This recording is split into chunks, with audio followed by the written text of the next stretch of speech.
यह रिपोर्ट सिर्फ संसद के भीतर हुई एक वोटिंग की नहीं है, बल्कि यह उस बड़े राजनीतिक और सामाजिक संघर्ष की कहानी है जिसमें सत्ता, रणनीति, प्रतिनिधित्व और चुनावी गणित एक साथ टकराते नजर आते हैं। 17 अप्रैल का दिन भारतीय लोकतंत्र के हालिया इतिहास में एक ऐसे मोड़ के रूप में दर्ज हुआ जब एक तरफ सरकार ने एक बड़ा संरचनात्मक बदलाव लाने की कोशिश की और दूसरी तरफ विपक्ष ने उसी कोशिश को चुनौती देते हुए उसे रोक दिया। यह पूरा घटनाक्रम हमें बताता है कि कानून बनाना सिर्फ संख्या का खेल नहीं, बल्कि विश्वास, सहमति और राजनीतिक मंशा का भी मामला है। दोपहर करीब 2 बजे जब लोकसभा में बहस अपने निर्णायक चरण में पहुंच रही थी, उसी समय प्रधानमंत्री नरेंद्र मोदी ने सोशल मीडिया प्लेटफॉर्म एक्स पर 2 महत्वपूर्ण संदेश साझा किए। इन संदेशों में उन्होंने सभी राजनीतिक दलों से अपील की कि वे महिला आरक्षण के पक्ष में मतदान करें और देश की आधी आबादी को उसका अधिकार दिलाने में सहयोग दें। यह अपील सिर्फ एक औपचारिक बयान नहीं थी, बल्कि इसके पीछे एक स्पष्ट राजनीतिक और नैतिक दबाव बनाने की रणनीति भी थी।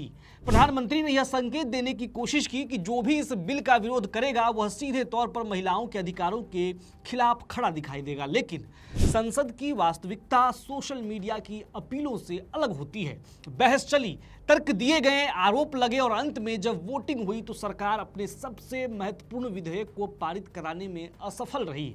यह पहली बार था जब नरेंद्र मोदी के नेतृत्व वाली सरकार किसी विधेयक को मतदान के बाद पास नहीं करा सकी। इस एक घटना ने कई स्तरों पर चर्चा को जन्म दिया, जिसमें सबसे बड़ा सवाल यही था कि जब सरकार को पहले से ही अपने संख्या बल की सीमा का अंदाजा था तो उसने यह जोखिम क्यों उठाया। सरकार लोकसभा में 3 अहम विधेयक लेकर आई थी जिनका मकसद एक व्यापक बदलाव लाना था। पहला और सबसे महत्वपूर्ण था संविधान 130वां संशोधन विधेयक 2026, जिसमें लोकसभा की अधिकतम सीटों को 550 से बढ़ाकर 850 करने का प्रस्ताव था। इसके साथ ही संविधान के अनुच्छेद 81 और 82 में बदलाव और महिला आरक्षण को परिसीमन से जोड़ने की व्यवस्था शामिल थी। दूसरा था परिसीमन विधेयक 2026, जिसका उद्देश्य देश के चुनावी नक्शे को नई जनसंख्या संरचना के अनुसार पुनर्गठित करना था। तीसरा था केंद्र शासित प्रदेश कानून संशोधन विधेयक 2026, जो पूरी प्रक्रिया को प्रशासनिक रूप से लागू करने का आधार बनाता।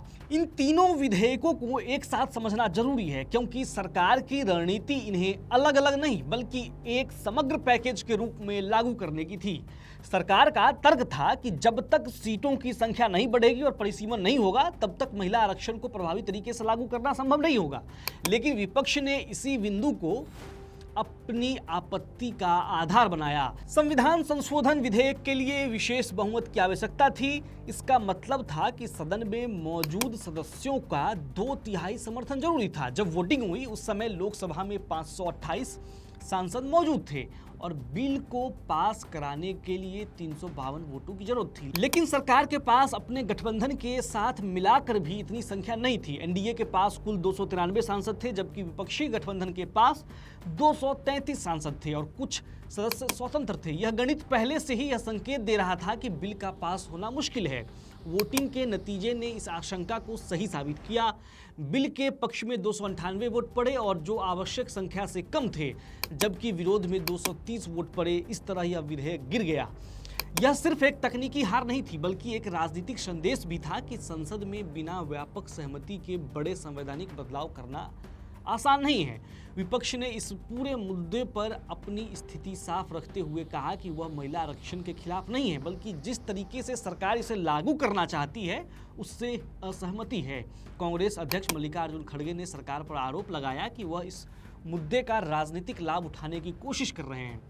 विपक्ष का कहना था कि बिना नई जनगणना के आधार पर परिसीमन करना और सामाजिक न्याय के पहलुओं को नजरअंदाज करना गलत होगा। सरकार ने बाकी 2 विधेयकों पर वोटिंग नहीं कराई और यह कहते हुए उन्हें आगे नहीं बढ़ाया गया कि वे एक दूसरे से जुड़े हुए हैं। इस फैसले ने यह स्पष्ट कर दिया कि सरकार इस पूरे पैकेज को एक इकाई के रूप में देख रही थी और किसी एक हिस्से को अलग से पारित कराने में उसकी दिलचस्पी नहीं थी। अब सबसे दिलचस्प सवाल यही है कि जब सरकार को पता था कि उसके पास पर्याप्त समर्थन नहीं है, तो उसने यह कदम क्यों उठाया। इसका जवाब राजनीति की उस परत में छिपा हुआ है जहां हार भी कभी कभी एक रणनीतिक जीत बन जाती है।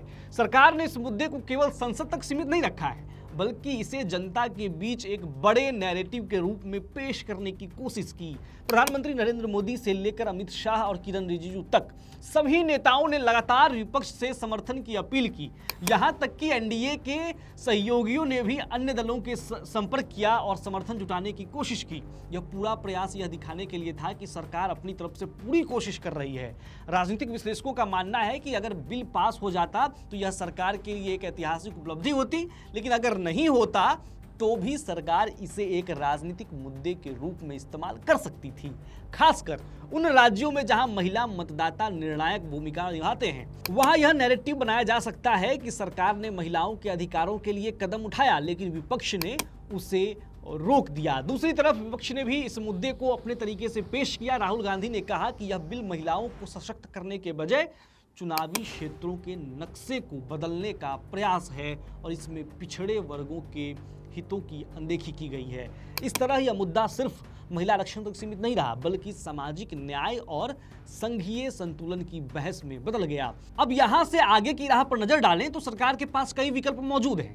वह विधेयकों में संशोधन कर सकती है, जैसे कि नई जनगणना को आधार बनाना या राज्यों की सीटों के संतुलन को लेकर आश्वासन देना। यह विपक्ष के साथ बातचीत करके सहमति बनाने की कोशिश कर सकती है, या फिर वह पूरी प्रक्रिया को 2027 की जनगणना के बाद तक टाल सकती है और उसके बाद नए सिरे से प्रयास कर सकती है। अगर यह बिल पास हो जाता है तो लोकसभा की संरचना में बड़ा बदलाव देखने को मिलता है। सीटों की संख्या बढ़कर 850 हो जाती है और महिला आरक्षण लागू करने का रास्ता भी साफ हो जाता है। लेकिन इसके साथ ही राज्यों के बीच प्रतिनिधित्व के संतुलन को लेकर नई बहस भी शुरू हो जाती है। दक्षिण राज्यों ने इस प्रस्ताव को लेकर अपनी चिंता जाहिर की थी। उनका मानना था कि जनसंख्या के आधार पर होने वाले परिसीमन से उनकी राजनीतिक हिस्सेदारी कम हो सकती है।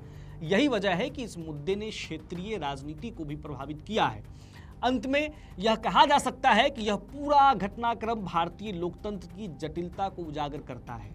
यहाँ हर फैसला केवल कानून नहीं होता, बल्कि उसके पीछे राजनीतिक संदेश, सामाजिक प्रभाव और चुनावी रणनीति भी जुड़ी होती है। 17 अप्रैल की यह घटना आने वाले समय में भी राजनीतिक बहस का केंद्र बनी रहेगी और यह तय करेगी कि भारत में बड़े संवैधानिक बदलाव किस तरह से और किन शर्तों पर संभव हो पाते हैं। जैसा कि हमने कल लोकसभा के अंदर देखा, अगर कोई सरकार चाहे अपने हिसाब से संशोधन कर ले तो ये मुश्किल है भारतीय लोकतंत्र में। आप क्या सोचते हैं इस बिल पर, और कल जो कुछ भी सदन के अंदर हुआ उस पर आपकी क्या राय है? अपनी राय कमेंट बॉक्स में लिखिए। चैनल को सब्सक्राइब कीजिए और देखते रहिए आप अपना सबसे पसंदीदा चैनल विट्टी चोखा।